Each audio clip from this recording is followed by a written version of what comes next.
बिस्मिल्लाहिर्रहमानिर्रहीम। अस्सलाम वालेकुम नाजरीन, मैं हूँ शाहज़ेब आज़म और आप देख रहे हैं लीगल व्यू।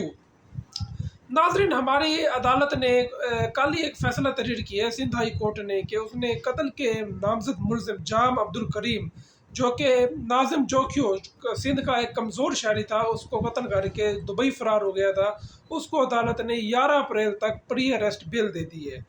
तो नाजरीन, इस केस की कुछ तफसीलात हम डिस्कस करेंगे। ये वैसे अदलिया के लिए एक टेस्ट केस है।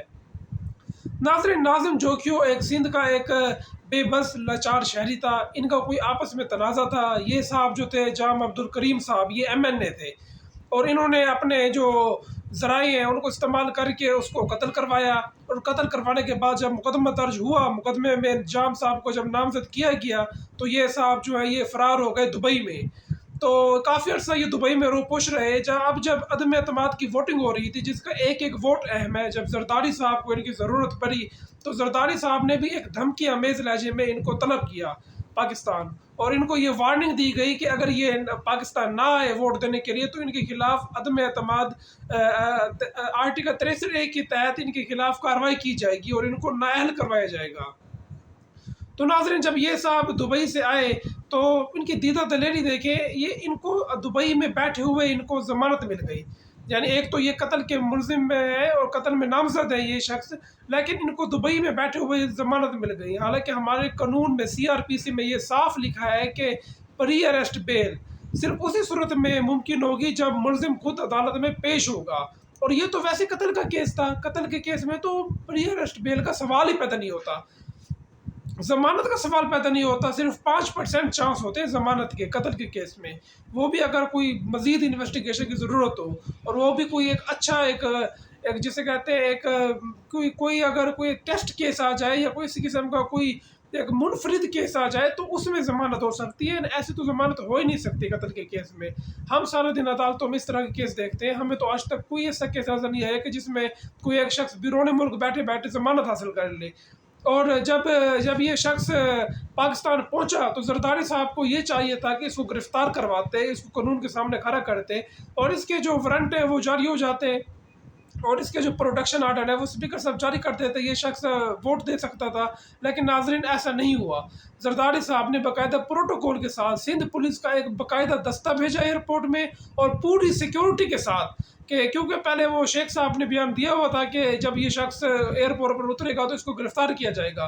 तो जरदारी साहब ने मुकम्मल बंदोबस्त किया हुआ था, मुकम्मल सिक्योरिटी, और सिंध पुलिस इसको लेकर इसको अदालत में गई।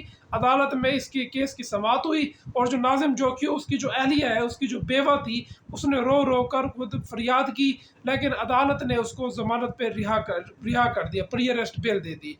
और उस केस ज़मानत के बाद नाज़िम जोखियो की जो अहलिया है, उन्होंने उसकी एक वीडियो वायरल हुई है, उसने कहा कि मैं इंसाफ नहीं मांगती बल्कि मैं इसको माफ़ करती हूँ। और केस में मुलजिम जो जितने भी थे, 11 मुलजिमान थे इस केस में, और इसका बेटा भी था मेरे ख्याल में इस केस में, तो उसको भी उसके अहलिया ने माफ़ कर दिया, यानी तमाम मुलज़िमानों को माफ़ कर दिया। वो एक तरह से मायूसी का इज़हार कर रही थी, उसने अपना फ़ैसला अल्लाह ताला पर छोड़ दिया है, क्योंकि हमारा जो निज़ाम है वो तो बिल्कुल फ़ेल हो चुका है। तो नाज़रीन, आप अपनी राय का इज़हार कमेंट सेक्शन में ज़रूर कीजिएगा कि क्या ये केस हमारी अदलिया के लिए टेस्ट केस था या नहीं था।